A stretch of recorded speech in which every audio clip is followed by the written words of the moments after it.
Alhamdulillahirabbil alamin. Wassalatu wassalamu ala asrofil anbiya'i wal mursalin wa ala alihi wa ashabihi ajmain. Amma ba'du. Baik anak-anakku sekalian, bagaimana kabarnya hari ini? Semoga masih dalam keadaan sehat walafiat semua ya, meskipun masih dalam masa pandemi COVID-19 dan kita harus terpaksa menjalankan kegiatan kita dan sekolah kita dengan daring atau online ya di rumah. Tapi kita harus tetap semangat dalam menjalankan kewajiban kita sebagai seorang muslim. Salah satunya yaitu bertolabul ilmi. Tolabul ilmi faridotun ala kulli muslimin wal muslimat. Karena apa? Karena mencari ilmu adalah suatu kewajiban, salah satu kewajiban bagi setiap muslim maupun muslimah ya. Jadi kita sebagai umat Muhammad harus tetap semangat dalam menjalankan kegiatan-kegiatan di masa pandemi ini. Tetap jaga kesehatan dan selalu menebar manfaat. Baik, jadi di sini Ibu akan menjelaskan secara luasnya, secara gamblangnya itu seperti apa. Pernikahan itu seperti apa sih? Mulai dari pengertiannya, syaratnya nikah itu apa saja, terus hukum nikahnya itu apa saja, tujuannya, dan masih ada banyak lagi.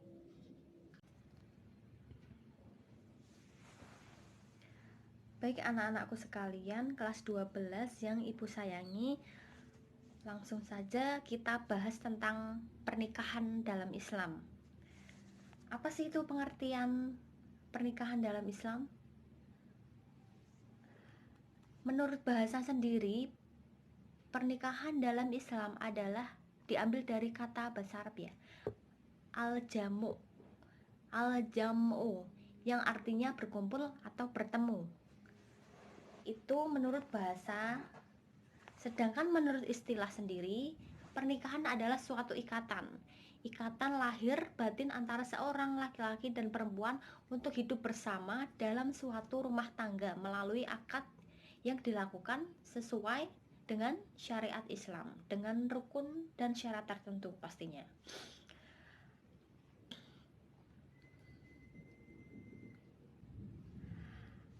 Adapun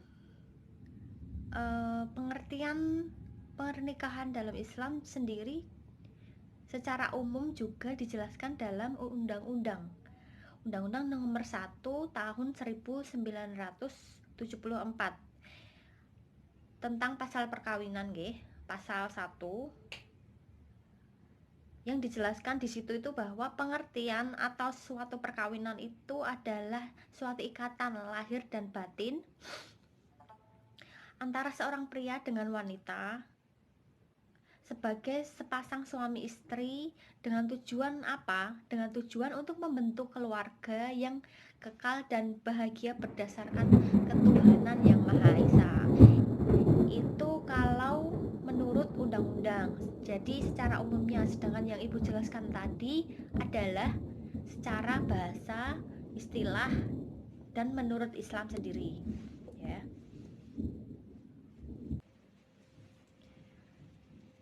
Baik, kita lanjut ke slide selanjutnya ya anak-anakku.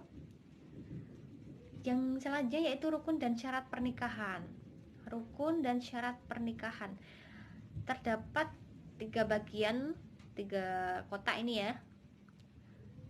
Rukun dan syarat pernikahan itu diterapkan untuk calon suami, calon istri, dan wali. Adapun syarat dan rukun dari pernikahan sendiri adalah calon suami yang mana itu harus beragama Islam. Jadi selanjutnya adalah rukun dan syarat pernikahan. Yang pertama untuk calon suami sendiri harus beragama Islam yang pertama. Jadi jika pernikahan itu misal laki-laki Islam tapi perempuannya non muslim atau agamanya bukan Islam, jadi tidak sah nggih. Jadi keyakinannya itu harus sama istilahnya. Yang kedua, untuk calon suami syaratnya harus melakukan pernikahan itu atas kehendak sendiri, bukan karena paksaan, bukan karena dijodohkan, bukan karena dipaksa untuk menikah. Ayo kamu kudu menikah di umur segini segini segini, tidak boleh ya. Jadi harus atas kehendak sendiri, atas keinginan sendiri. Oh, aku ingin nikah, Bu, aku ingin nikah, Pak, aku ingin nikah sekarang ya, gitu. Karena banyak sekali fenomena-fenomena di Indonesia bahwasannya pernikahan itu alangkah baiknya. Ada yang bilang bahwa pernikahan dilakukan karena dijodohkan, banyak sekali ya seperti itu. Masih banyak kita jumpai di masyarakat sekitar kita, pernikahan dilakukan karena dijodohkan orang tuanya, padahal mereka itu tidak saling mencintai ya. Itu tidak boleh ya, karena menikah atas dasar tidak mencintai, tidak saling mencintai itu menurut ibu tidak bisa dilaksanakan. Karena di sini sendiri terdapat syaratnya atas kehendak sendiri di pernikahan itu dilakukan. Seperti itu. Nomor 3, bukan mahram. Mahram dan muhrim itu berbeda ya anak-anakku sekalian. Kalau mahram itu tidak laki-laki dan perempuan tidak memiliki hubungan apapun, tidak memiliki hubungan kerabat keluarga, itu bukan mahram. Kalau muhrim sendiri adalah ketika kita berada di Baitullah atau di Mekah, itu muhrim ya. Kenapa ibu menjelaskan perbedaan antara mahram dan muhrim? Karena masih banyak sekali ibu menjumpai teman-teman ibu maupun murid-murid ibu bahwasannya mereka masih belum bisa membedakan antara mahram dan muhrim. Mahram itu apa sih? Muhrim itu apa sih? Kalau mahram itu ya seperti ibu jelaskan tadi ya. Mahram itu antara anak dan bapak, itu mahram. Seperti itu. Syarat yang kedua, syarat yang terakhir untuk calon suami adalah tidak sedang melakukan ihram atau di ihram haji maupun ihram umroh. Jadi pernikahan itu dilakukan kalau calon suami itu sedang tidak berada di Mekah atau Madinah, ataupun tidak sedang melakukan haji atau umroh ya, seperti itu.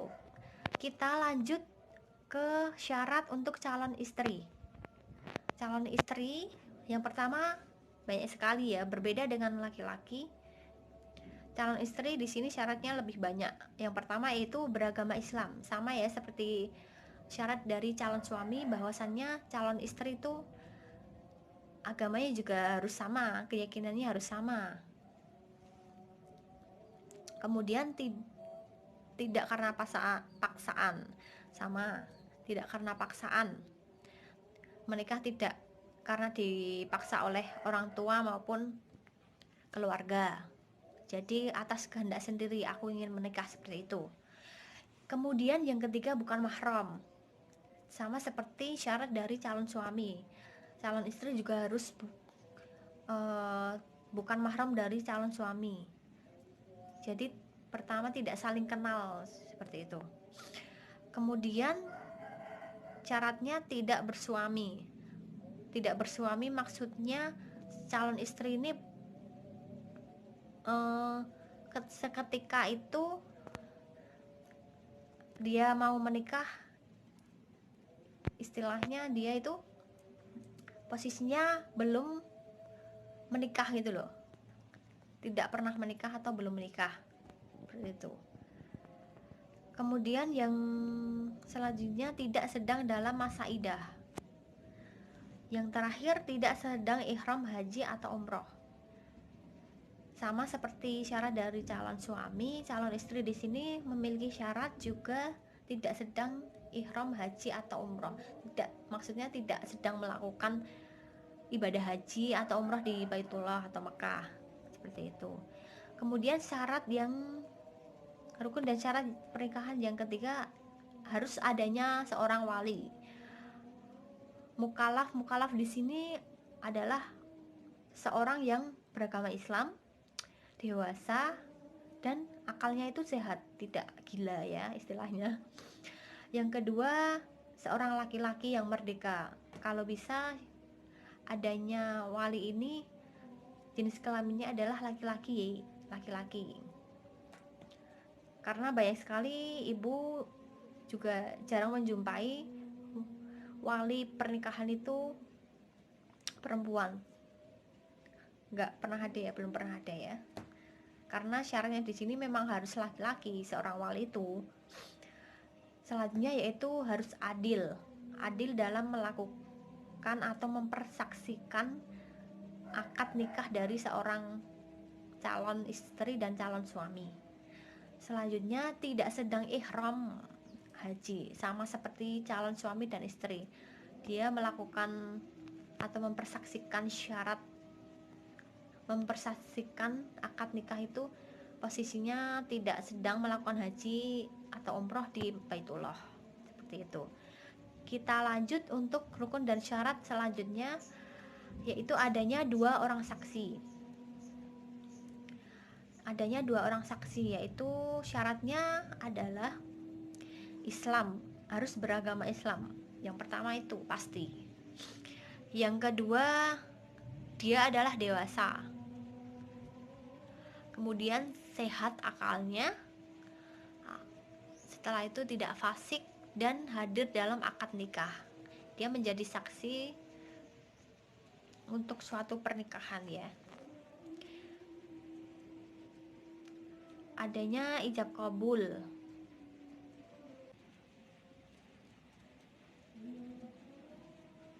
Selanjutnya yaitu adanya ijab qabul. Yang ijab qabul itu sering kita jumpai di sinetron maupun di media sosial lainnya, bahwasannya ijab qabul ini masuk dalam kategori rukun dan syarat pernikahan. Dengan kata-kata seperti saya nikahkan, itu namanya ijab qabul. Saya nikahkan si A binti B dengan si C, seperti itu. Ijab qabul itu seperti itu ya. Baik anak-anakku, yang terakhir ibu akan menyampaikan tentang hikmah pernikahan. Ada pernikahan, pasti pula juga ada hikmah ya. Yang pertama adalah pernikahan merupakan jalan keluar yang paling baik untuk memenuhi kebutuhan seksual. Adapun yang kedua, hikmah pernikahan adalah jalan terbaik untuk memuliakan anak, memperbanyak keturunan, generasi, melestarikan hidup manusia. Melestarikan hidup manusia maksudnya adalah untuk kebahagiaan dunia dan akhirat, serta untuk memelihara nasab bisa dikatakan atau sama saja dengan keturunan nggih. Ada pula hikmah yang ketiga adalah pernikahan itu untuk menumbuhkan suatu naluri kebapaan dan keibuan yang menumbuhkan pula perasaan cinta dan kasih sayang satu sama lainnya. Yang keempat, pernikahan menimbulkan sikap rajin dan sungguh-sungguh dalam bekerja karena adanya rasa tanggung jawab terhadap keluarganya. Mungkin yang masa mudanya dulunya itu tidak pernah sungguh-sungguh dalam bekerja, mungkin setelah nikah nanti bisa berubah, bisa menjadi lebih bertanggung jawab terhadap keluarganya.